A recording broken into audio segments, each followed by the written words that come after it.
आज हम नागरिक शास्त्र यानी सिविक्स के कुछ ऐसे विचारों पर बात करेंगे जो हम सबने स्कूल में जरूर पढ़े हैं, लेकिन जिनकी असल गहराई मतलब जो उनका असली मतलब है वो हम शायद रोजमर्रा की जिंदगी में भूल जाते हैं। हम बात करेंगे विविधता, पूर्वाग्रह, रूढ़िवादिता और भेदभाव की। हाँ, और ये सिर्फ किताबी शब्द नहीं है।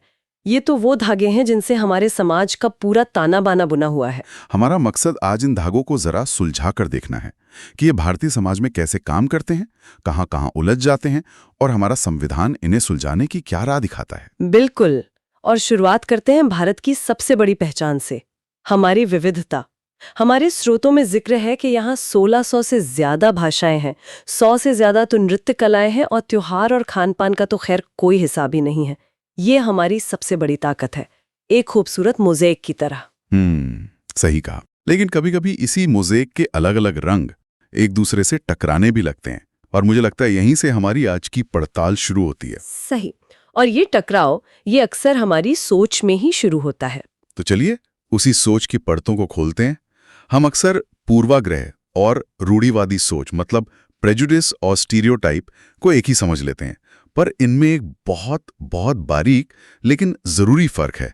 किसी के बारे में कच्ची नेगेटिव राय बना लेना और किसी पूरे समूह को एक पक्की छवि में कैद कर देना, ये दो अलग बातें हैं, है ना? हाँ, और ये फर्क समझना बहुत जरूरी है।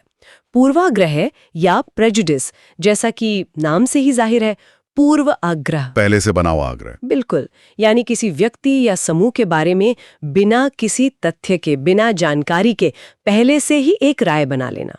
और ये राय ज्यादातर नकारात्मक होती है।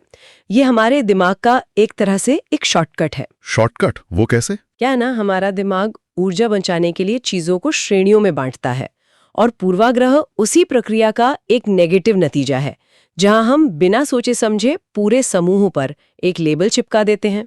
अच्छा, एक उदाहरण से समझते हैं। जैसे हमारे स्रोत बताते हैं कि कुछ लोग ये मानकर चलते हैं कि शहर के लोग चालाक होते हैं। हाँ, या गांव के लोग सीधे होते हैं। सही। ये पूर्वाग्रह है, क्योंकि आप लाखों लोगों से मिले बिना ही उनके बारे में एक फैसला सुना रहे हैं। बिल्कुल।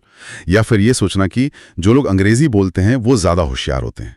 यहां हम एक भाषा को ज्ञान का पैमाना बना रहे हैं, जो कि एक पूरी तरह निराधार सोच है। ये सिर्फ एक कच्ची अधूरी राय है जिसे हम सच मान बैठते हैं। ठीक है, तो ये हुई एक कच्ची राय, प्रेजुडिस। लेकिन ये राय जब और ज्यादा सख्त और पक्की हो जाती है तब क्या होता है? मुझे लगता है यहीं पे स्टीरियोटाइप का जन्म होता है। एकदम सही। जब ये कच्ची राय इतनी मजबूत हो जाती है कि हम उसे एक पूरे समूह पर लागू कर देते हैं, तब वो रूढ़िबद्ध धारणा या स्टीरियोटाइप बन जाती है। स्टीरियोटाइप का मतलब ही है किसी को एक ही छवि में, एक ही खांचे में फिक्स कर देना। हाँ। इसमें हम उस समूह के हर व्यक्ति की अपनी पहचान, उसकी खासियत, उसके हुनर को पूरी तरह नजरअंदाज कर देते हैं। और इसके उदाहरण तो हमारे चारों तरफ बिखरे पड़े हैं, खासकर लिंग को लेकर। हाँ, लड़कों को बचपन से सिखाया जाता है लड़के रोते नहीं, और लड़कियों को कहा जाता है ज्यादा तेज मत बोलो। ये तो क्लासिक उदाहरण है। हमने समाज में कुछ गुण पुरुषों के लिए और कुछ महिलाओं के लिए तय कर दिए हैं, जैसे ये मानना कि टेक्नोलॉजी या खेलकूद लड़कों का क्षेत्र है और देखभाल करना या घर संभालना औरतों का। बिल्कुल। ये स्टीरियोटाइप ना सिर्फ गलत है, बल्कि ये लोगों को उनकी पसंद और काबिलियत के हिसाब से आगे बढ़ने से भी रोकते हैं।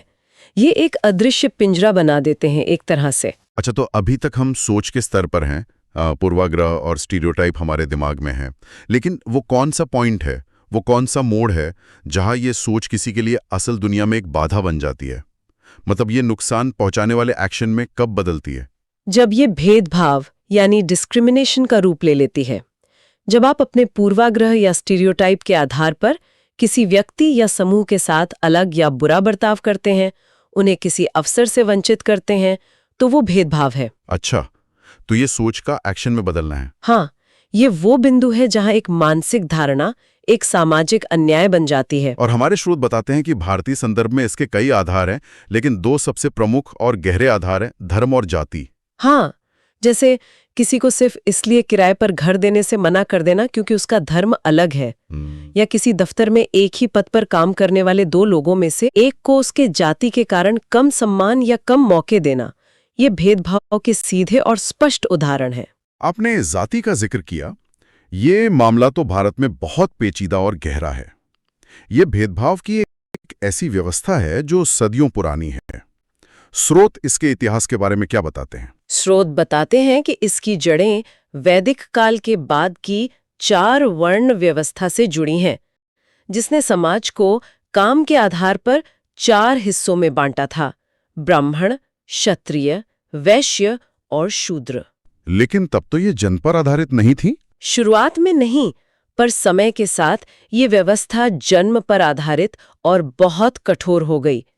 इसने समाज में एक ऊंच नीच का ढांचा तैयार कर दिया। और इसी ढांचे से अस्पृश्यता यानी छुआछूत जैसी अमानवीय प्रथा ने जन्म लिया। बिल्कुल। इस व्यवस्था में कुछ जातियों को सीढ़ी के सबसे निचले पायदान पर रखा गया और उन्हें अछूत या अस्पृश्य माना गया। उन्हें समाज से अलग थलग कर दिया गया। उन्हें बुनियादी मानवीय अधिकारों से भी वंचित रखा गया। उन्हें वो काम करने पर मजबूर किया गया जिन्हें गंदा माना जाता था। और यहीं पे डॉक्टर बी आर अम्बेडकर की भूमिका इतिहास के एक निर्णायक मोड़ की तरह आती है। वो सिर्फ एक नेता नहीं थे, वो एक ऐसे व्यक्ति थे जिन्होंने इस व्यवस्था को खुद झेला था। हाँ, डॉक्टर अंबेडकर महाराष्ट्र के महार समुदाय से थे, जिसे उस समय अछूत माना जाता था। उन्होंने बचपन से ही इस भेदभाव का जहर पिया था। उन्हें क्लास में अलग बैठाया जाता था। सार्वजनिक नलों से पानी पीने की इजाजत नहीं थी। इन्हीं अनुभवों ने उनके अंदर इस अन्यायपूर्ण व्यवस्था के खिलाफ एक आग जला दी और उन्होंने अपनी पूरी जिंदगी दलितों के अधिकारों और सामाजिक समानता के लिए लड़ने में लगा दी। इसीलिए उन्हें सम्मान से भारतीय संविधान का जनक कहा जाता है। उनका एक विचार मुझे हमेशा बहुत शक्तिशाली लगता है, राजनीतिक और सामाजिक समानता के बीच का फर्क। उन्होंने कहा था कि आज़ादी के बाद हमें एक बहुत बड़ी चीज तो मिल गई, एक व्यक्ति, एक वोट, एक मूल्य। बिल्कुल, उनका तर्क था कि 26 जनवरी 1950 को हम एक विरोधाभासी जीवन में प्रवेश कर रहे हैं। राजनीति में हमारे पास समानता होगी, लेकिन हमारे सामाजिक और आर्थिक जीवन में असमानता बनी रहेगी। उन्होंने चेतावनी दी थी कि अगर हमने इस सामाजिक असमानता को जल्द से जल्द खत्म नहीं किया, तो जो लोग इससे पीड़ित हैं, वे इस राजनीतिक लोकतंत्र के ढांचे को ही उड़ा देंगे। उनके लिए राजनीतिक आज़ादी तब तक बेमानी थी जब तक सामाजिक आज़ादी हासिल न हो जाए। तो उन्होंने इस खाई को पाटने का रास्ता क्या सुझाया? सिर्फ इंतजार तो नहीं किया जा सकता था? नहीं, बिल्कुल नहीं। उन्होंने दलितों को शिक्षित होने, संगठित होने और संघर्ष करने का नारा दिया। उन्होंने उन्हें जाति व्यवस्था के बंधनों से बाहर निकलने के लिए, सरकारी नौकरियों में शामिल होने और नए कौशल सीखने के लिए प्रोत्साहित किया। उनका मानना था कि शिक्षा और आर्थिक आत्मनिर्भरता से ही सामाजिक स्थिति में सुधार हो सकता है। और अपने जीवन के अंत में उन्होंने एक बहुत बड़ा और प्रतीकात्मक कदम उठाया, बौद्ध धर्म अपनाना। हाँ, उन्होंने हिंदू धर्म में जाति व्यवस्था के सुधार की बहुत कोशिश की, लेकिन जब उन्हें लगा कि इसमें बदलाव संभव नहीं है, तो उन्होंने एक ऐसे धर्म की तलाश की जो सभी इंसानों को बराबर मानता हो। 1956 में उन्होंने अपने लाखों अनुयायियों के साथ बौद्ध धर्म अपना लिया।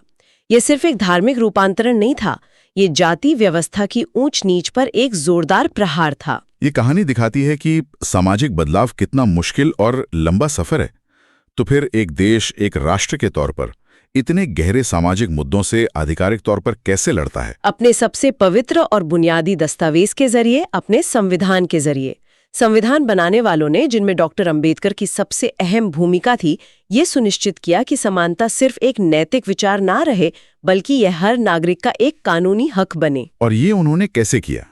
संविधान में वो कौन सी खास बातें हैं जो इस गारंटी को पक्का करती हैं? सबसे पहले तो संविधान में समानता का अधिकार यानी राइट टू इक्वालिटी एक मौलिक अधिकार के तौर पर दिया गया है, जो अनुच्छेद 14 से 18 तक में शामिल है। और इसमें भी सबसे क्रांतिकारी है अनुच्छेद 17, आर्टिकल 17। हाँ, ये अनुच्छेद सीधे सीधे अस्पृश्यता यानी छुआछूत का अंत करता है। ये कहता है कि छुआछूत को कानूनी तौर पर खत्म किया जाता है और इसका किसी भी रूप में पालन करना एक दंडनीय अपराध होगा। ये सिर्फ एक कानून नहीं था, ये हजारों साल पुरानी एक सामाजिक कुरीति पर राज्य की तरफ से किया गया सबसे बड़ा हमला था। और संविधान की प्रस्तावना, प्रियम्बल, जिसे संविधान की आत्मा भी कहा जाता है, उसकी क्या भूमिका है? प्रस्तावना असल में पूरे संविधान का सार है, उसका विजन डॉक्यूमेंट है। ये हम भारत के लोग जैसे शक्तिशाली शब्दों से शुरू होती है और सभी नागरिकों को न्याय, स्वतंत्रता और समानता का वादा करती है। और ये सिर्फ राजनीतिक न्याय की बात नहीं करती, बल्कि सामाजिक और आर्थिक न्याय की भी बात करती है। ये उस मंजिल को तय करती है जहां देश को पहुंचना है।